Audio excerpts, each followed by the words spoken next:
the Vacuuminator. I'm Buster. And this week in Toku, we're going to be discussing all kinds of shit that's about to come up. Returning actors and Deca! Did I do it right? Yeah, you actually did pretty good. Pretty good. All right.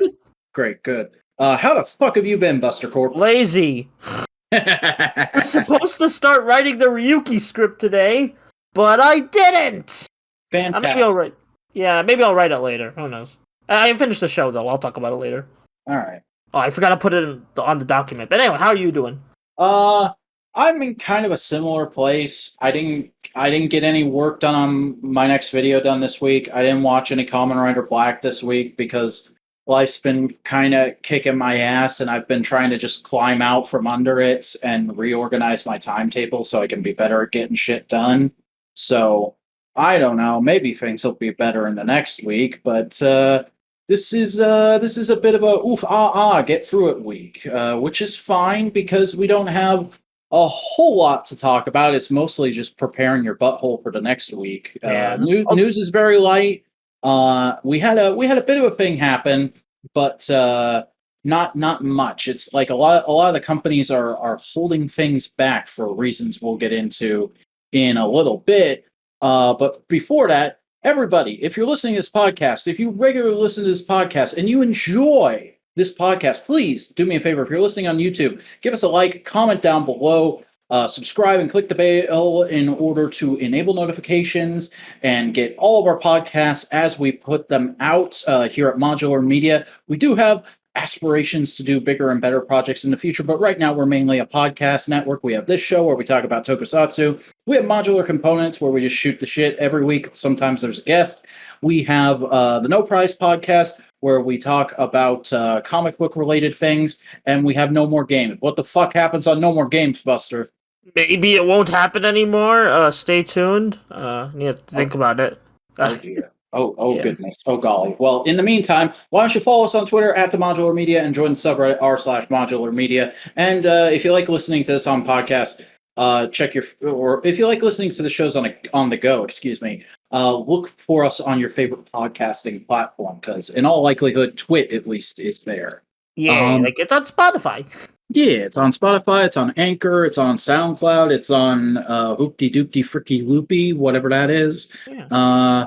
And you know what it wasn't on? It wasn't on the Ultraman Day stream. So why don't you, because you watched it, Buster, and I didn't, why don't you tell us about Ultraman Day? It was mostly just, the streams were mostly just, look at all the great things Ultraman is doing right now. Nothing, they said we're working on Shin Ultraman US release. They did say the release will be theatrical, so that's promising.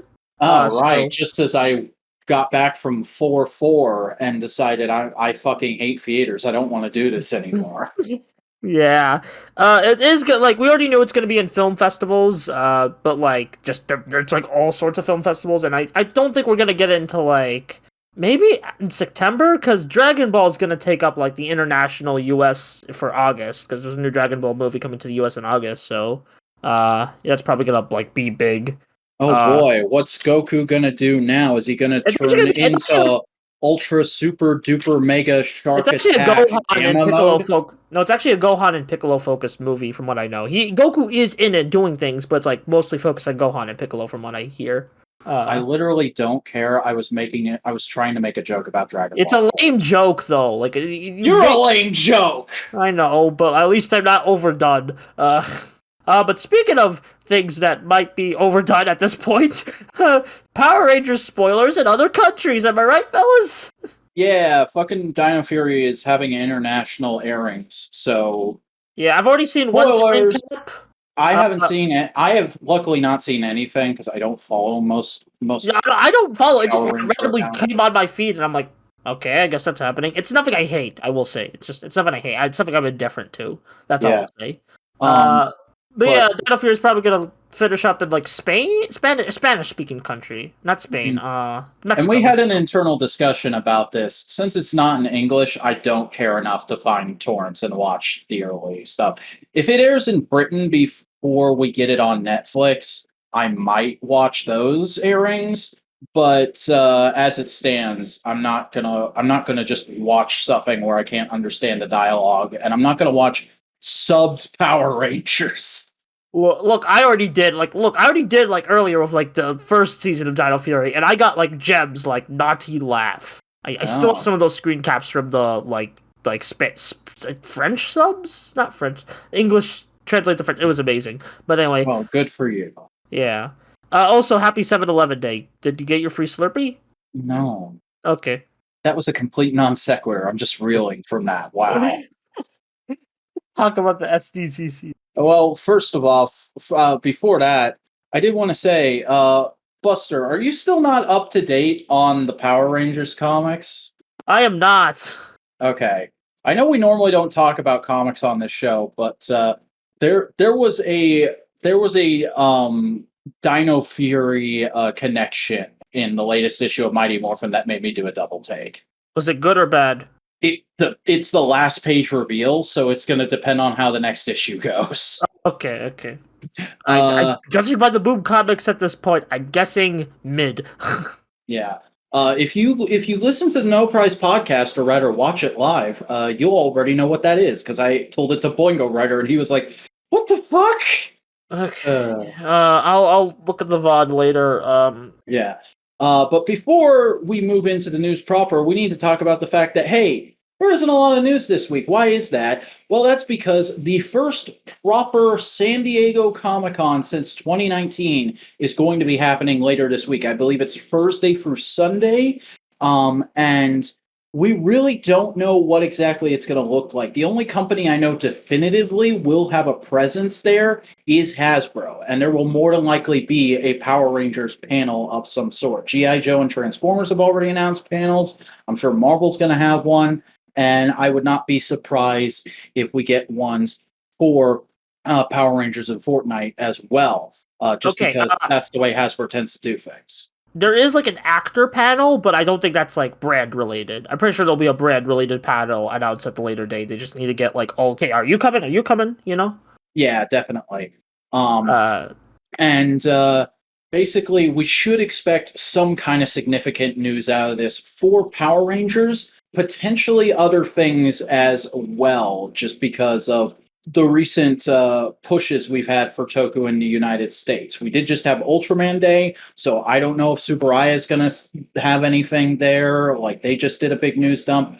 We did just I don't have think they Anime are, but- Expo where we got a bunch of news from Shout Factory, but it's always possible because just don't forget, as far as nerd shit goes, SDCC still is like one of the biggest news days there is. So we'll want to keep our eyes and ears out. I will do my level best to keep my eyes and ears out for anything. But as I said on the No Prize podcast, if you see something you think we might miss or you just want to make sure we talk about, please send me a link on the Modular Twitter at the Modular Media. Or just add him on his personal Twitter. You know, be annoying. No, don't do that. I'll mute you. Oh, thank. Should we talk about the actual news that happened this week now? Yeah. The ice don't miss. Yeah. We have the. I believe it's the first minute of the Kamen Rider Revice Battle Familia movie theme, which is just called Dance Dance. And it sounds fun enough. I don't speak Japanese, so I don't know what the lyrics are. I don't know if it's actually good. Yeah, like if it's lyrically thematic or something, but you know, it's. I like the instrumental. Yeah. We also get some new footage in this video they posted it with on Twitter, and it looks like the movie is going to open with the Igarashi parents on a plane, and then they're going to have to skydive out with the kids. Well, it seems like they're like the Igarashi parents are on like a vacation and the kids are separate. They're just doing their Kamen Rider thing, and then just like terrorism. Yeah, my favorite. But yeah, it looks fun. We're not gonna see it for another 5 months, so I don't get why everyone's losing brain cells over why Oleta is in this footage. Mm-hmm. Just, you know, it's a movie. He's probably contractually obligated to be there because he was one of the starting cast members. So yeah. Also, in terms of Kamen Rider news this week, we have 2 new returning actors announced for Kamen Rider Revice with Girls Remix. The actresses for Izu and Reika will be returning for cameos in the movie. If I had to guess, I'm betting these will just be one scene a piece. But nevertheless, it's cool that they're getting more female writers in on this female writer centric movie. Yeah, special. I don't know. Special thing, miniseries. Yeah. Exciting stuff. They're both pretty cool characters. Rekka did get a short end of the stick towards the later half of Saber, but hey, maybe I don't see any brothers in the vicinity, so I think we're fine. It seems like the powers that be are at least fond enough of that actress or her character that they keep wanting to bring her back for stuff. So that's nice. Yeah, she did a good job in Saber, like first half. It just her second half of characterization was just what happened. Fair enough. Hey, we talked a little bit earlier about the fact that San Diego Comic-Con is coming up, and you can't have San Diego Comic-Con without exclusive toys. So there's a company called Symbiote Studios that has been making MMPR themed plushies for a little while, and they're going to have an exclusive Dragonzord plushie that will be 12 inches tall and will be $30 at booth number 3249 in the convention hall during this event. I've not heard of this company or this subline at all before, mainly just because I don't keep up with plushie news, but this happened to come across my my dashboard, as it were, this week, so I was like, I'll throw it in. I think it looks kind of cute. It is something I would be interested in owning, but I'm not going to SDCC just to get this, and I'm not paying the aftermarket prices it'll probably go for. It looks funny. I like him. Yeah, I like its beady eyes and squiggly mouth. Yeah, kind of looks like Revice in a way. I mean, they're both dinosaurs, so yeah, just looks like a goofy little dinosaur, man. Yeah, which is great. But continuing on with toy news, Super 7 has announced their next Godzilla Ultimates figure, which is a bit of a curveball. It's a Shogun Godzilla Ultimate, which is to say that it is a remake of the classic Shogun Warriors Godzilla, but in scale with their other Godzilla Ultimates figures. And it looks pretty neat. I'm not a huge Shogun Warriors guy. It's one of those lines where I know a lot about it and I have a lot of respect and reverence for it as like a piece of toy history, but I've never been interested in tracking down a vintage Shogun Warrior myself. However, I have actually seen Shogun Warriors Godzilla in person. One of my local comic book shops, the owner has one and just keeps it behind the counter. So I've seen the toy, and I can definitely say this looks like a very faithful recreation. And for people who are into this kind of thing, I think it looks like it would be worth the price and pick up. Super 7 is probably going to be asking for it. Yeah, I mean, like, if just all I'll say is go watch Mike Dent's Vintage Tensions video on the Shogun Warriors. Oh yeah, that's one of the best toy videos of the last couple of years, I bet. Yeah, very very interesting. Go. That's all I'll say. Yeah. All right, let's move on to a little bit of production news, which is that thanks to Kaiju News outlet on Twitter, we now know that the untitled Monsterverse show that is going to be coming to, I believe it's Apple TV, they said? Yeah, which is why we're not watching it. Yeah. It has begun filming, and we have a few set photos that just look like generic military shit. Hooray.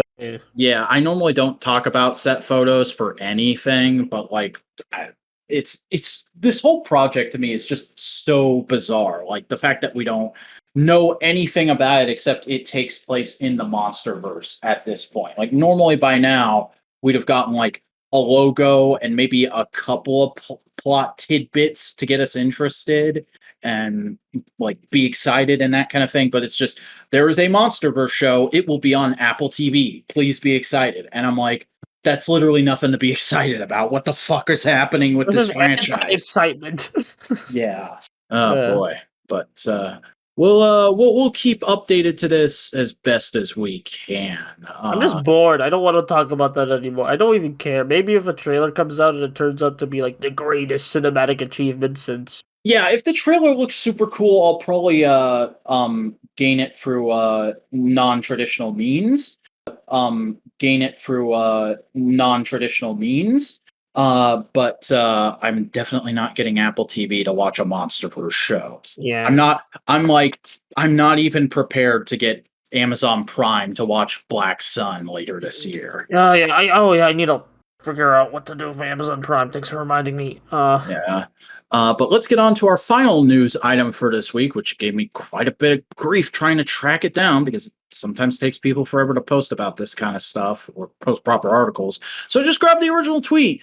Don Muromase's sword is going to be a premium Bandai item that is already up for pre-order, I believe. It is officially called the DX Ninjark sword, and it is, as you could probably tell from the show, a slight remold and repaint of the Zanglass saber. It's got a new blade design, different colors, obviously, and a new gear design in the center, which I didn't notice until I looked at the fancy photos, is like an animation of a shark swimming and like jumping out of the water, which is kind of cool.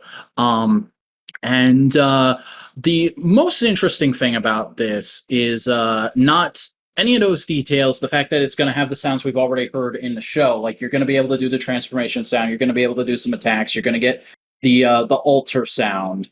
You also get character voices for the mother and the son. Yeah, as you standardly do with P Bandai items these days. But also, you're getting free gears with this. You're getting Full Shark, Gal Blue, and Juo Shark. Free Blue Shark Rangers. Not other Purple Rangers, not other rival characters, but just free more Shark characters. And it's not even all the Shark Rangers. They left out Gosei Blue. Okay, theory time. What if there is a entire Sentai team of Dons that all died? Or That's something entirely possible. I could see them going with that. Like, they're just like... Like, this man has been in suspended animation all this time, a la Zane from Power Rangers in Space. Yeah, and he was basically the blue, like, the rival blue character of his team. So that's why he has all the blue gears. Yeah. Yeah. But also, like, how are they going to release Gosei Blue to go with these? How's that going to happen? Are we going to get more Blue Ranger gears in general? Because we've only gotten Red Rangers and a couple of Kamen Riders up to this point. Oh, wait. I don't think we've gotten any of the Sentai gears of the blues based on yet. Maybe they just turn blue when he takes them, so... Because maybe he'll take some of the gears that Kaito's trying to collect. That could be interesting. But then how is he going to use it? Because I don't think this thing is going to have a gear reader in it. We'll see. Maybe that's just for, like, the toy. Oh, and one more detail. Everybody step off of Hasbro's ass now, because Gal Blue has the wrong number of stripes. Oh. So I guess that's just toy reference? That's just I get it, either that, or it's just a general problem with the Gal Ranger suits that nobody can tell how many stripes they're supposed to have until they get corrected by a well-actually person. Yep. I don't know. But yeah, I like the characters so far. I'm not going to pick this up because P Bandai can suck me nuts. Yeah, I still don't have the regular Zanglass saber, so I wouldn't buy a repaint just yet. Yeah. But that is all the news that's fit to print. So, Buster, why don't you take us on to some new releases? All right, and we got a new release because we got a new show at the docket. Our second Ultraman show here on TWIT, Ultraman Decker, Episode 1, The Day of the Attack. This is all right. I like this a lot. I wasn't blown away by it, but I did enjoy it. It's one of those things where I'm like, this is a good start, but like the last series left me so burned after a certain point that I'm staying cautious. Fair. Although, like I'm trying to compare just the first episodes of like Trigger and Decker. I'm sorry, we're gonna compare Trigger, but like this is a Trigger sequel, quote unquote. So I think they said it takes place 7 years after Trigger. I think like 700 actually, or something like that. like some futuristic. But anyway, but a long time after Trigger, and like because they're talking about how like TPU has mostly disbanded. It doesn't have a lot of funding, and all the defenses are automated now. Yeah, which is a perfect opportunity for the Spear people who are apparently also in Dyna to attack. Oh, I didn't know that they're like old enemies. I was just looking at them and going, "Look at these walnut booger looking motherfuckers." I did not know that until I was looking at some Dino footage that Ultraman, like the old Ultraman did. I was like, oh, that's where the spear guys came from. So it was like, that was it. I have not seen Dinah yet, so please keep it bearing with me. Although, like, this feels like very traditional Ultraman in a good way. Like, Yeah, unlike, like, I can already tell they already have plans for things. The commander gets a lot of focus. We see the main character interacting with, like, two of the, like, they don't wait for the second episode to show, like, more of the side team. They're already introducing them and establishing what their roles are now. oh, already there's better writing than Trigger. Yeah, like it's not just the Kengo show. Although Kanata, our protagonist Kanata, I love him a lot already. He gets a lot Like, of focus, and he seems like a super good boy. Gave me some Godai feels. yeah, very traditional. But and also like the thing that sold me on him is that once he becomes Ultraman and like he defeats the first monster, he tries to go for the final boss. And Yeah, that's just like he's got the spirit. I like this guy. yeah, and like the one of the first things he does after the attack starts is he goes and tries to save somebody who's under rubble and gets the people who are supposed to be saving and evacuating civilians to do their fucking job and help him with that. And Yeah, then, like, once he saved that person, he's like, all right, you guys go to the shelter. I'm going to draw them off. And just grabs a fucking machine gun. yeah, We got just fucking goes ham. already in this show. There is more pulling of triggers than there was in Ultraman Trigger. Yeah, it's just it does this like it's a very much like an action focused episode, but like not in like a there's still like characterization moments. Like the actions like influence the characters instead of just being like spectacle. You know? Yeah, and like you said, it feeling like kind of classic Ultraman stuff. Um, like I think I've talked about this on the show before, but one of the reasons I love Zet so much is because I do really like the original Ultraman show. I've watched Ultra Q and the original Ultraman all the way through, and I like the original Ultraman show, but I always had the problem of like you never really got inside that Ultraman's head. He was more plot device than anything, and that's because he couldn't talk when he was Ultraman, and he couldn't talk to his Ultra. We just got implied conversations between them a couple of times. And then Zet kind of fixed that problem for me as my first current Ultraman show, because there were literally just scenes where Haruki would go into a pocket dimension and talk to Zed for like Yeah. 10 minutes. And that Which was is really actually cool. enhanced in the YouTube uploads, which have little skits in the beginning of just them interacting. Yeah. And then this show kind of goes back to that original Ultraman thing of like when the Ultra contacts him and tries to, I guess, form a contract for a lack of a better term. There's like an implied conversation there. And we have enough time before that to get into Kanata's head and kind of get where he's coming from. So even though he doesn't say anything as an Ultra, at least so far in the show, we kind of understand why he's doing things the way he's doing them. Yeah, like very headstrong. Like they're like I keep saying Decker like he looks buff, and like and that's like that kind of like muscle kind of like goes to a bit of Kanata's personality. But I'd also, he say. just really wants to help people, it seems like. Because the first time we see him, he's like doing a ton of work really fast in his Yeah, uncle's cracker shop. yeah. It And gave me then, like, Jeed vibes. and then he offers somebody, he practically makes somebody ride with him to the airport because they're headed the same way as him. Yeah, a very busybody. Like I wonder what like else he like because and it's I'm very interested to see where he'll go. Like what lessons he'll learn. Like at what he like goes to because right now he's guts and training by the end of this episode. And Mhm. also the villains kind of won because like Earth and Mars are closed off now, and I'm like, what's going Yeah, on there? there's a big old force field on Earth. It's like they're it's like a worldwide version of Under the Dome. Yeah, or like what happened before the planet exploded in Hitchhiker's Guide. Yeah, I forget. I haven't read Hitchhiker's Guide in forever. That's a good shout. Yeah, good show, good book, okay movie. Hmm. Uh, Yeah, Also, just like it should be illegal for Tsuburaya to be so damn good at special effects because things look somehow even more better and realistic and just cool than they did in Trigger. And that was yeah. the thing I always said about Trigger is like, man, this episode sucked, but them special effects. Yeah, like, and I just think Decker also just has a really cool design. I love the asymmetrical of Yeah, his. like he's one of the only ultras that I'm like I would buy a figure of him because he has an interesting, unique looking Yeah, design. Yeah, I do think strong type is his strongest form, but like his base form and I think speed miracle Mhm. form, the blue form are also pretty good.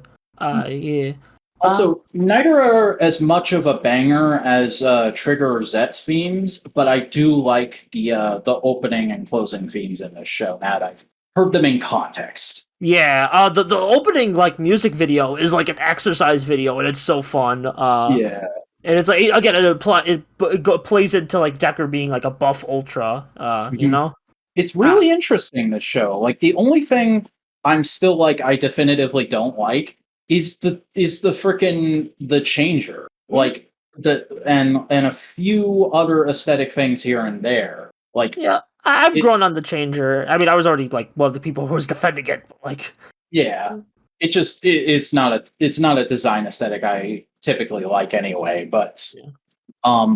overall this is a very strong start, and I'm hoping that it can keep up at least this momentum from here. Yeah, and as long as people get focus episodes, Yeah. as long as people other than Kanata get focus episodes, I think we'll be good. Or at least Kanata gets dual Yeah. focus. You know? Next episode seems to be like a dual focus on Kanata and Rival Man. Yeah. Well, that's going to be pretty fun.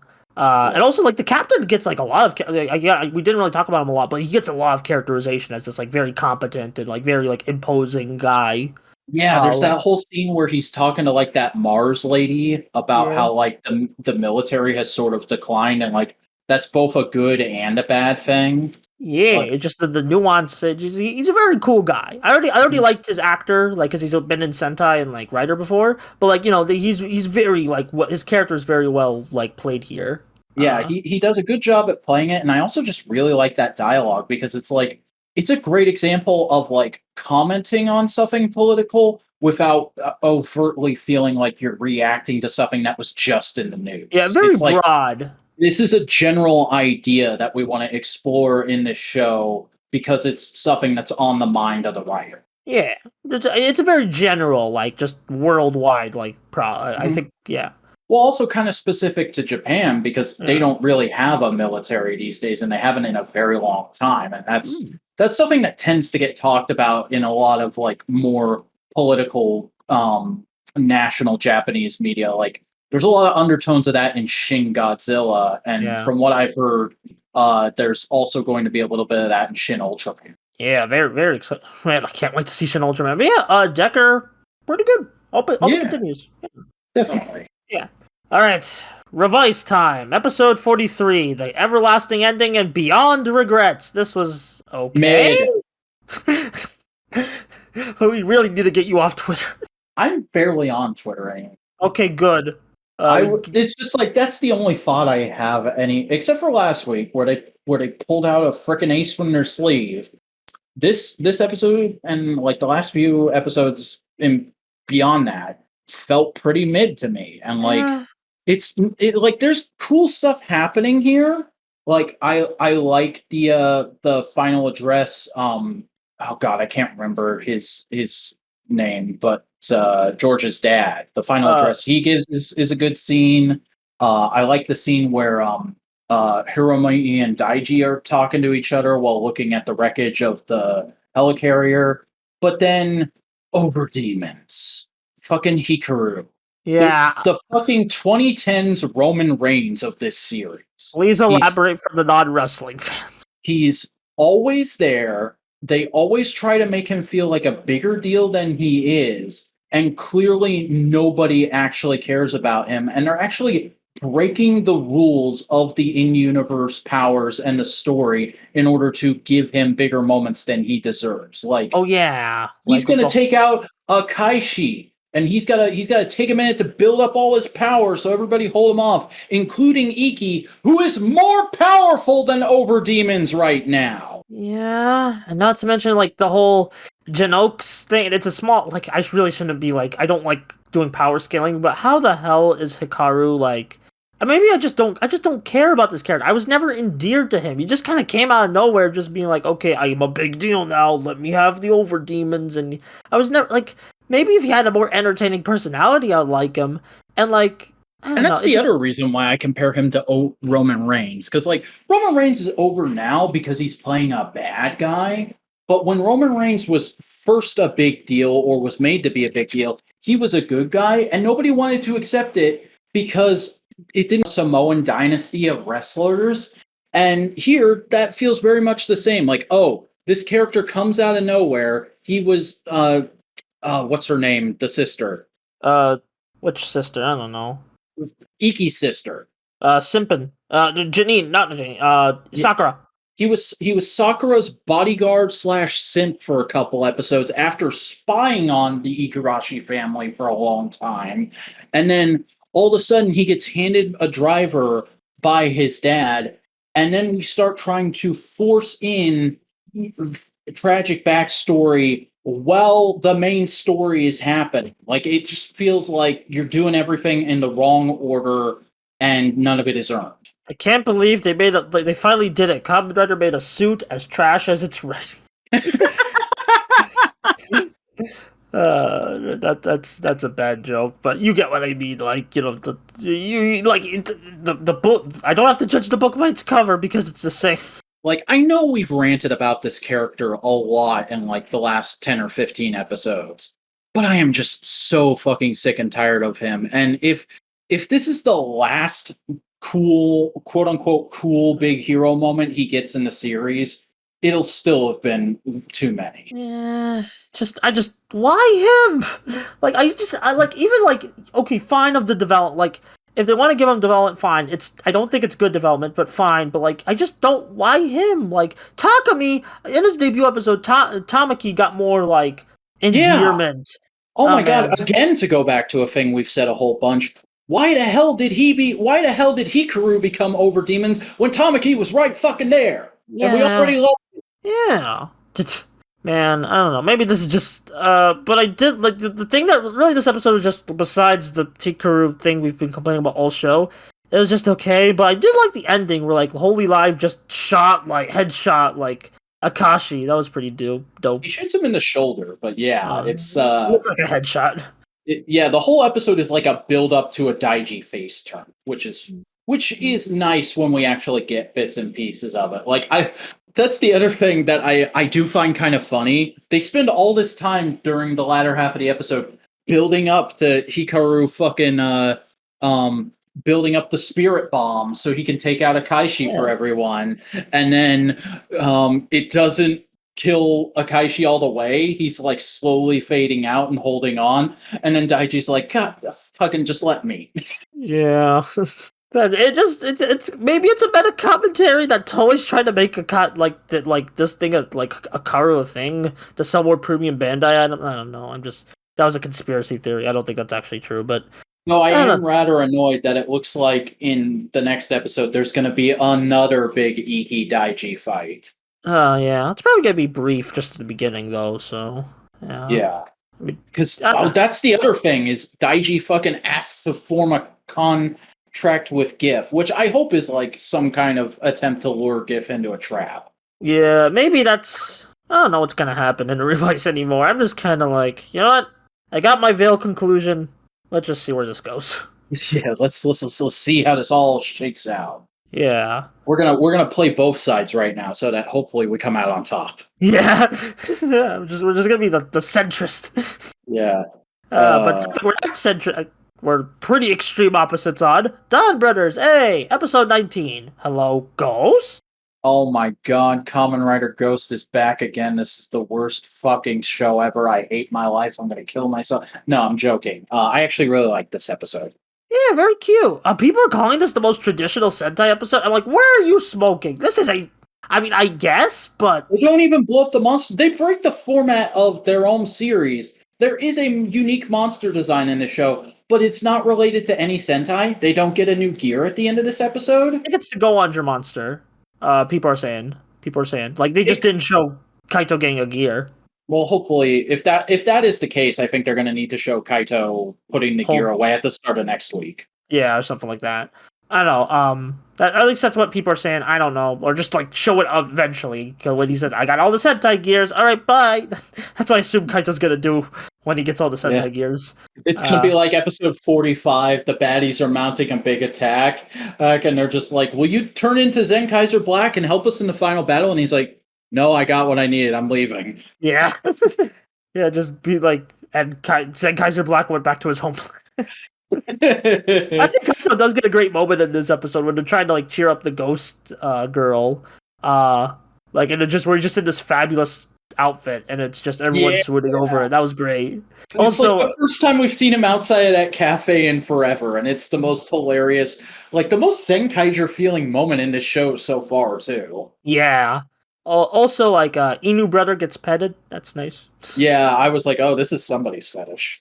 Oh, it's just cute. Just dog, you pet. Mhm.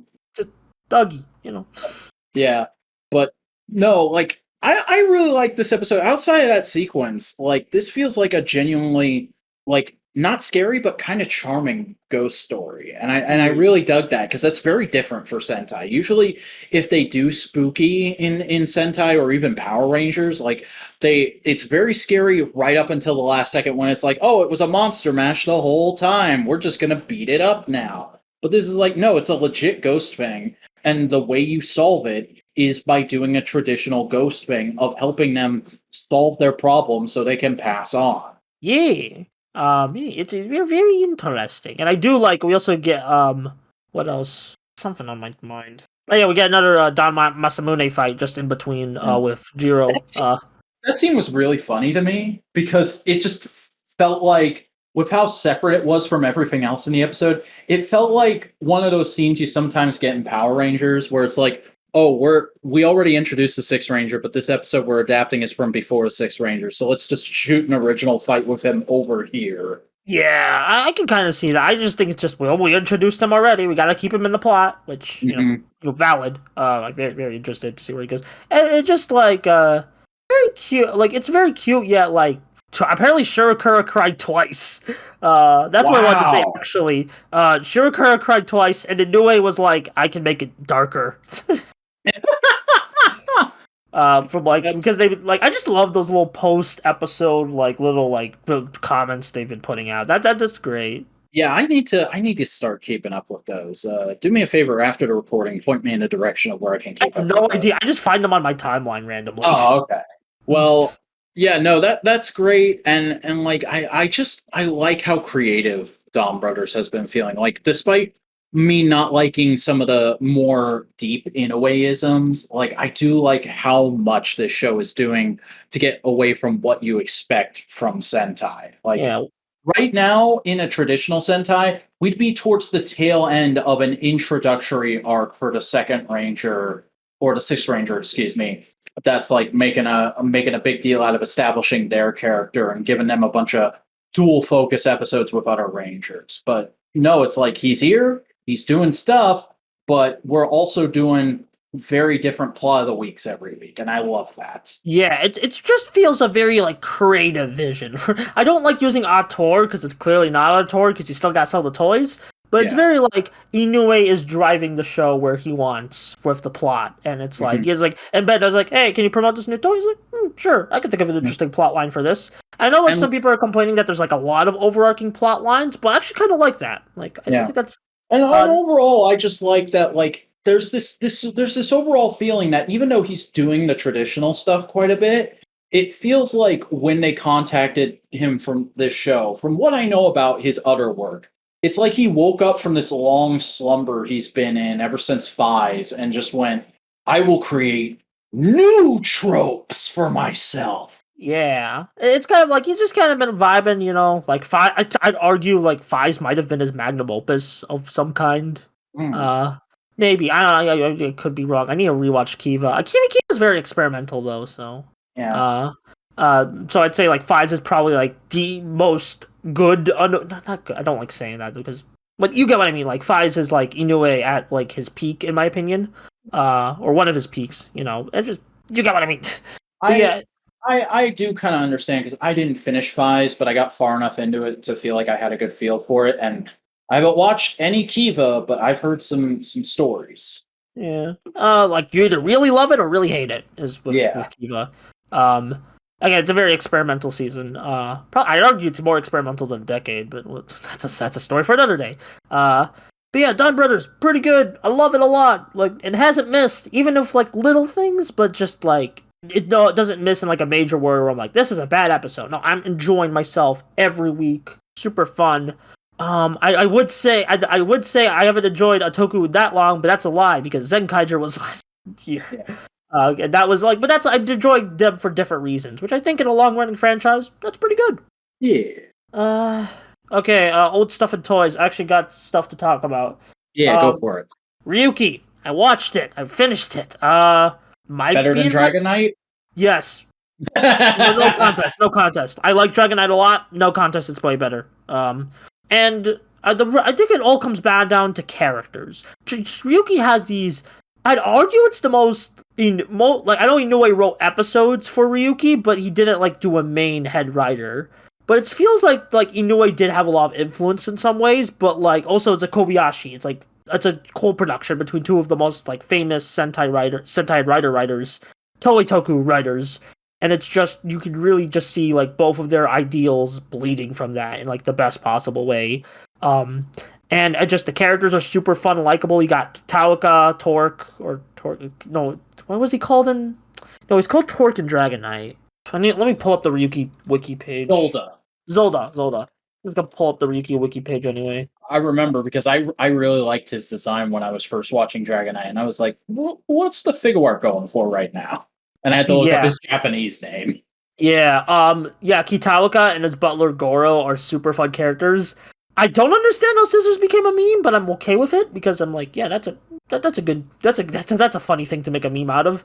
Guy, he doesn't really get much, but it's like the stuff they get very interesting. Oja, like Asakura, man, that's a villain ass villain.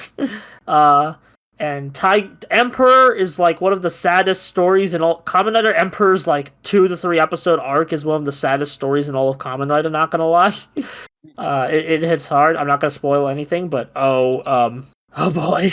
Ren, I didn't like. Ren wasn't really like people are always calling Ren annoying, like Kamen Rider Knights, and I'm like, he's not that annoying. I feel like, from what I hear, Ren is one of those characters that you either find him really trite and annoying, or he's like your favorite character in the show. He's not. I'm kind of in the middle because he's not my favorite, but I do like him a lot. Mm-hmm. Actually, my favorite is Shinji. The Shinji Ryuki himself. I don't know, man. He just the stuff they give him is just super interesting. Like it just like the way everything's challenging him, yet he like still like and like the way like he fights a bit more like clumsy than any main writer ever. I'd argue. Like even like the like young optimistic main writers we've had, they don't really fight as clumsy as Ryuki, which is probably like also thanks to Seiji Takaiwa's talent. Yeah, I mean he was way younger back then, so he's probably able to do more goofy shit. Yeah, and just that I just find that like I feel like both the actor, like face actor and suit actor, were just able to craft this very interesting character.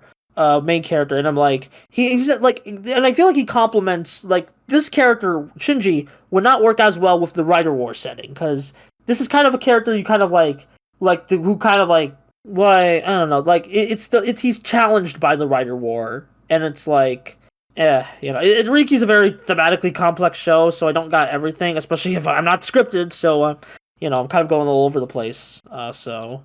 Well, it's good to know that you liked it so much because Ryuki's one of those shows that like I always hear very different things about it from different people, and like I haven't heard anything about it quality wise in a while. So the fact that you just watched it for the first time and you've got kind of a different perspective on things from me, but I do still trust your opinion.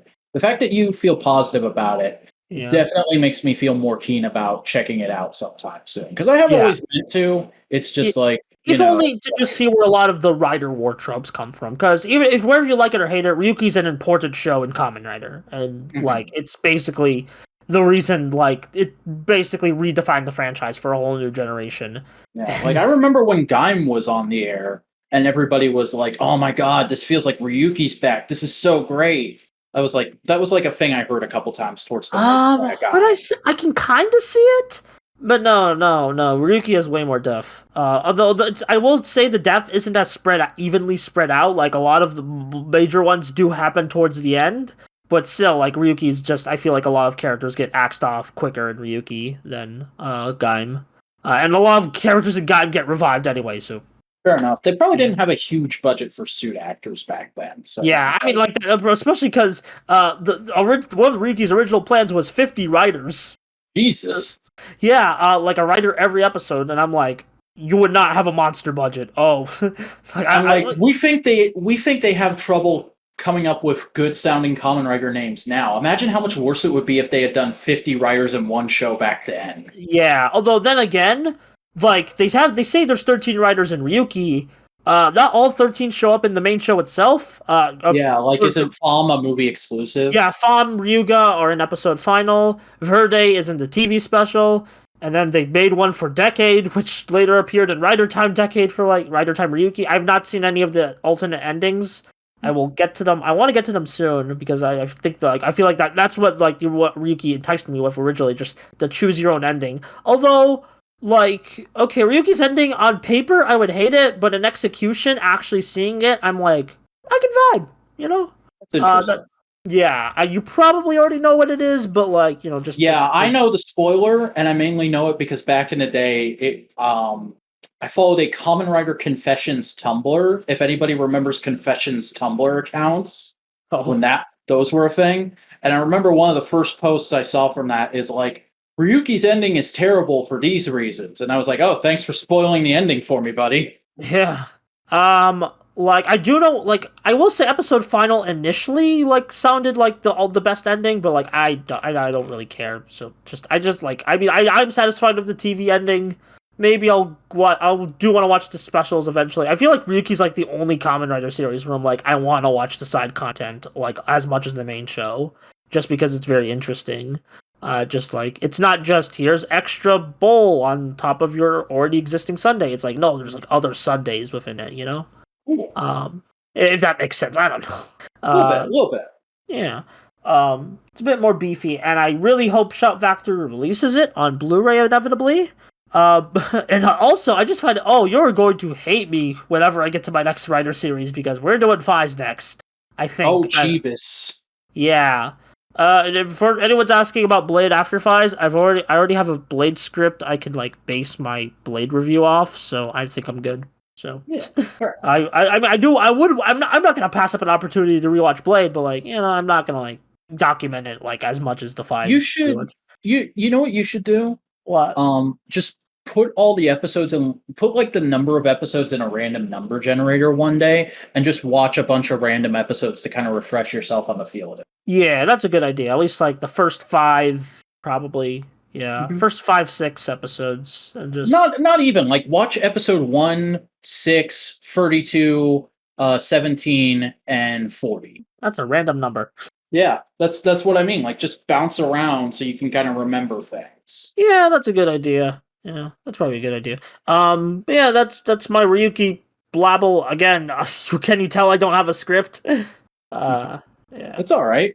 You got a lot of good, interesting points I haven't heard before out. Yeah, and it's like I feel like with like a more like with a less quote unquote like hostile like critical thinking as opposed to like the previous like Rider fans, I feel like Ryuki has kind of gotten a little bit more of a positive renaissance, especially as more series. Like you can see how ahead of its time it is. Yeah, we've also had quite the cultural shift since Ryuki, both over here and in Japan. Yeah, so it's like some of the ideas it talked about that were initially scoffed at are more like, oh yeah, Yeah. And also, before anyone asks about my opinion on Ore Journal, which is like Shinji's job, it's not really pointless. Like, yeah, it's not as interesting as the writer stuff, but it's fine. And I feel like it's important to ground Shinji. Like, we don't want him just going I feel like it's important to ground his morals, and he does get like a lot of his important development does come with like just talking to his friends at the Ore Journal. It's important to ground him, I don't know. I've seen a lot of hate towards the Ore Journal, and I really don't get it. Like, it's fun, They're the fun fellas. Okay. You do anything else this week? I watched some Ultra 7 for Ultraman Day. Don't really got much to say. It's good. Ultra 7's a classic for a reason, you know? Ooh. I actually have the Blu-ray set, like Steelbook, because it was like $10 at Best Buy. I didn't report on it because I don't know why. That's fine. Yeah. Yeah, and like I said, I didn't have any time for Black this week. Hopefully I will in this coming Yeah, week. you got a deadline now. We'll see how things shake out. So I guess that's going to do it for this episode. So Buster, why don't you tell the good people where they can find you on the internet? What's up? I'm Buster Corp. I do YouTube video essays, on the internet. I'm not sure when my next one is, but stay tuned for it. Hey, you can find, I'm on Patreon. I'm going to try to update the Patreon a bit more with my next video. I got some videos on One Piece, freaking Brian David Gilbert's Unraveled series for Polygon, Kamen Rider, just all a variety of topics. Freaking Cat Icarus canceled Shonen Jump series based on Toku. We got it all here on the Buster Corp YouTube channel. So go subscribe. We're almost at 1,000. Nice. And I am the Vacuuminator. I also make YouTube videos about things. My next video is coming very, very soon. Hopefully by the time the next TWIT is out, it will be out as well, but I'm not going to guarantee that because when I guarantee things, well, it's basically the same thing as assuming. Yeah, if you do want to check any of my stuff out, though, I'm at youtube.com/thevacuuminator. I also have a Twitter at the Vacuuminator and an Instagram account at the Vacuuminator with an underscore in there. Folks, that's going to do it for this week in Toku. We'll see you next week for whatever happens that week in Tokusatsu.